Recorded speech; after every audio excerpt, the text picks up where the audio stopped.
Bismillahirrahmanirrahim. Assalamualaikum warahmatullahi wabarakatuh. Anak-anakku sekalian, pada hari ini kita akan belajar bersama P5, Profil Pelajar Pancasila dengan tema Sampahku Tanggung Jawabku. Bahwa Allah Subhanahu wa Ta'ala menciptakan alam semesta ini untuk kita semua. Kita menikmati apa yang ada di dalamnya. Tetapi jangan sampai ketika kita menggunakan, memanfaatkan alam semesta ini, kita justru membuat kerusakan di muka bumi dengan adanya bekas apa yang kita konsumsi.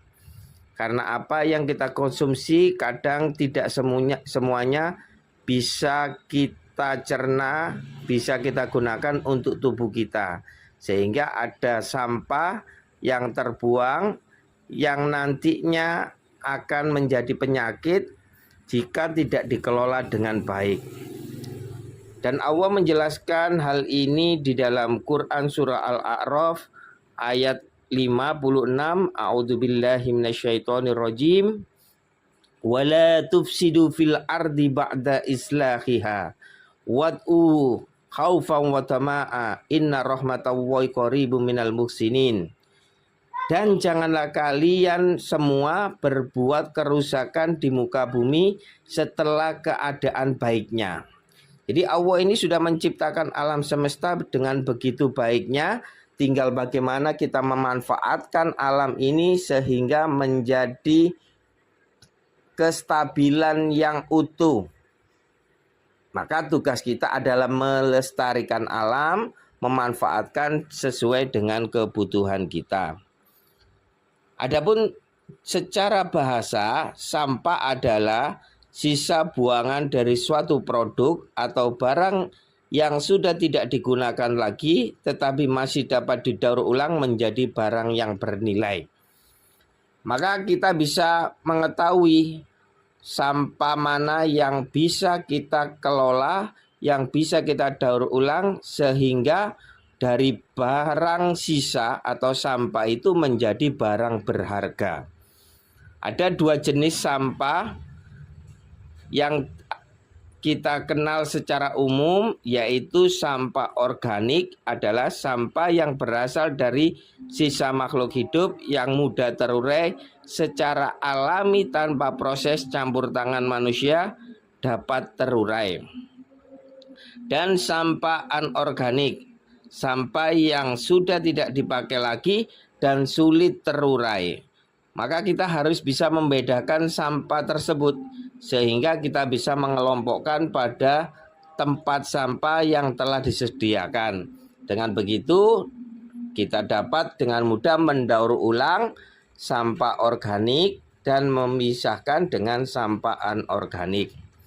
Adapun daur ulang sampah adalah kegiatan mengolah kembali sampah atau produk habis pakai menjadi produk baru yang bermanfaat, yang memiliki nilai jual, memiliki nilai estetika.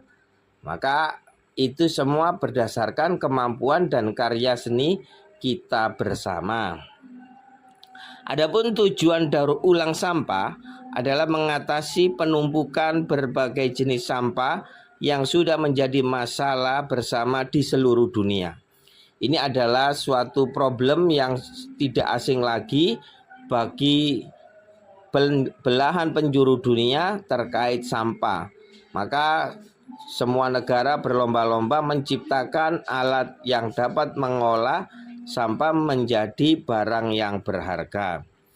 Adapun manfaat daur ulang sampah, yang pertama yaitu mengurangi pencemaran lingkungan, sehingga sampah itu tidak menjadi penyumbat atau penyuplai dari pencemaran yang ada di lingkungan. Yang kedua, konservasi sumber daya alam. Yang ketiga, pengurangan emisi gas rumah kaca. Sekarang ini banyak sekali gedung-gedung yang menggunakan rumah kaca yang itu akan menjadikan suhu panas di dunia menjadi semakin panas. Selanjutnya yaitu konservasi energi.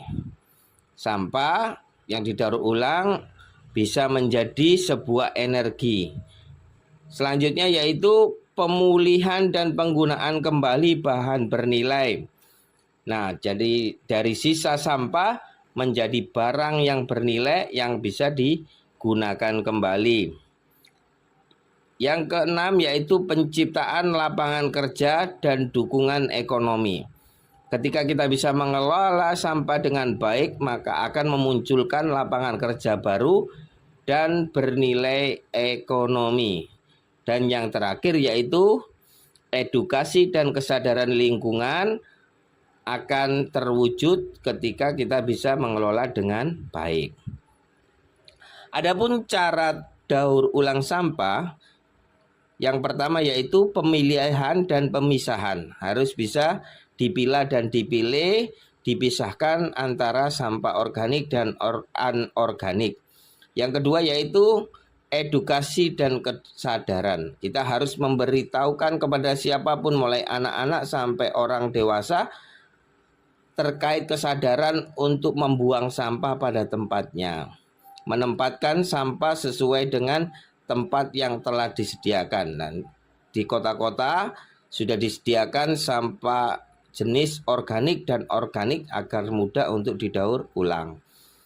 Selanjutnya yang ketiga yaitu menggunakan kontainer daur ulang. Ada tempat khusus yang bisa untuk menempatkan sampah tersebut untuk mudah didaur ulang. Yang keempat, mendaur ulang di pusat daur ulang. Ada tempat di mana dipusatkan daur ulang sehingga sampah-sampah yang terbuang itu bisa dikelola kembali. Yang kelima yaitu mengurangi penggunaan bahan yang sulit didaur ulang. Jadi ada bahan yang sulit untuk didaur ulang, maka kita harus mengurangi agar sampah yang sulit didaur ulang itu tidak semakin hari semakin banyak karena itu sangat sulit. Yang keenam yaitu mendaur ulang di rumah. Nah, kalau bisa didaur ulang di rumah, ini merupakan nanti akan menjadi kerajinan tangan. Yang ketujuh yaitu menggunakan produk daur ulang. Jangan sungkan-sungkan untuk bisa menggunakan produk daur ulang karena itu bagian dari kesuksesan kita semua. Dan yang terakhir yaitu mengikuti panduan dan peraturan setempat.